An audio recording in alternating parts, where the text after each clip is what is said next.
On se retrouve pour l'analyse sur le BTC. Hop, je dirais ça. Je vais me mettre en H4 pour avoir un ensemble de vues. En daily, on est toujours dans une phase haussière, ok? Des hauts de plus en plus haut, des bas de plus en plus haut. Je veux toujours voir le BTC atteindre cette zone-ci pour ensuite potentiellement dip vers les 9K, 12K, ok?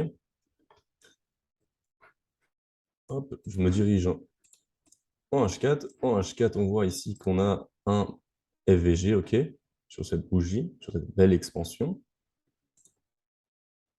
qui a été travaillée ici. Donc on est revenu la toucher, FVG H4. Généralement, ce qu'on aime voir après ce petit hit, c'est une expansion. Elle a bien eu lieu, ok, juste ici. Je dirais c'est l'indicateur.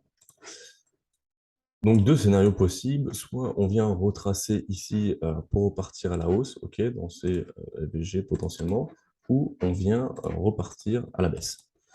Moi, personnellement, ce que j'aimerais voir, c'est BTC encore retracer un petit coup. Ok, si je me positionne en daily ici et que je prends le plus bas et le plus haut, donc ce swing low, ce swing high, hop, on va prendre avec les mèches.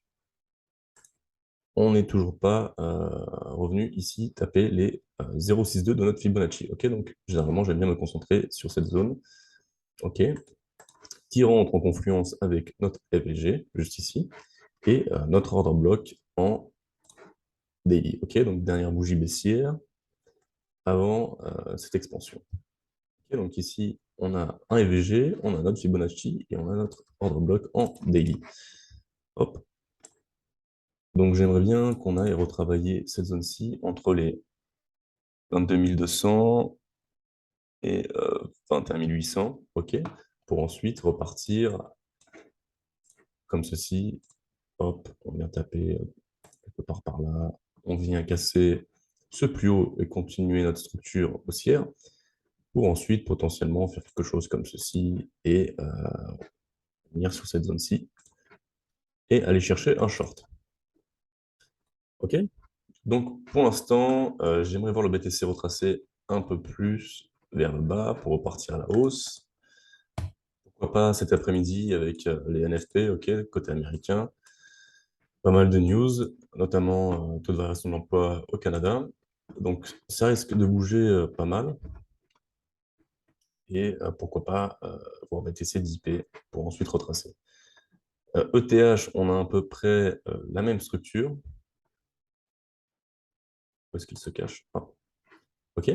Donc ici, on avait notre mitigation qu'on est venu chercher, comme je vous l'avais expliqué dans les vidéos précédentes. Ok. On est venu retracer dessus. Juste ici, là. Et on est reparti à la baisse. Maintenant, qu'est-ce qui s'est passé? On va descendre à H4. On a un EVG H4 comme sur Bitcoin. On est venu le retravailler deux fois. Idem, j'aimerais bien qu'on aille taper 7 order block. Ok. Donc, dernière bougie baissière avant cette expansion qui casse ce swing high, donc ce haut. Ok. Cette expansion-là. Hop. Hop. Notre swing low. C'est pas très bonne. On a notre swing low ici. Expansion du prix. On casse ce swing high et on revient retracer potentiellement sur notre order block daily pour repartir ensuite à la hausse. Donc, c'est à peu près tout. Pour l'instant, je me focus surtout sur BTC et en attendant de voir une réaction, pourquoi pas aller chercher des shorts sur les altcoins. Voilà. Indice du dollar, pour l'instant, qu'est-ce que ça nous donne?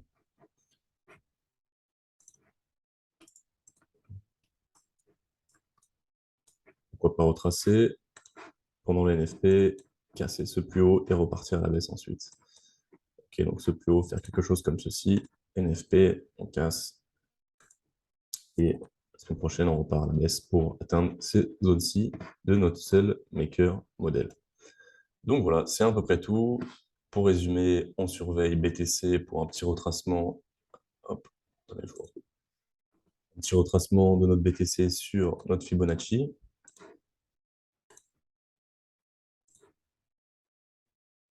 ici.